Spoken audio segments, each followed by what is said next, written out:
എന്ത് വ്രതം എടുക്കുകയാണെങ്കിലും ഒരു ഉപവാസം എടുക്കുകയാണെങ്കിലും നമ്മൾ ചില കാര്യങ്ങൾ നമ്മുടെ മനസ്സിനെ നിയന്ത്രിക്കാണ്ട്. ഒന്നാമതായിട്ട് നമ്മുടെ ദേഷ്യം. ഒരിക്കലും നമ്മൾ വ്രതങ്ങളോ സാധാരണ എപ്പോഴും നമുക്ക് ദേഷ്യം ഉണ്ടാവാൻ പാടില്ല.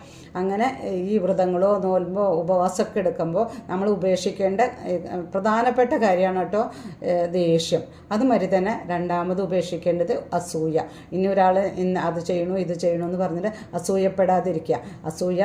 ദേഷ്യത്തേക്കാൾ കൂടുതൽ പാപകരമായ ഒരു കാര്യമാണ് അസൂയ. അസൂയ കൊണ്ടാണ് നമ്മുടെ എല്ലാ കുടുംബങ്ങളായാലും നമ്മുടെ അയൽപ്പക്കങ്ങളായാലും അല്ലെങ്കിൽ നമ്മുടെ രാജ്യത്തിലായാലും വഴക്കുകളും യാവലും ഒക്കെ നടക്കുന്നത് അസൂയ കാരണം കൊണ്ടാണ്. അപ്പോൾ ദേഷ്യം അസൂയയും നമുക്കില്ലാതിരിക്കുക. അതുമാതിരി തന്നെ മറ്റുള്ളവരോട് സ്നേഹിക്കാൻ പഠിക്കുക.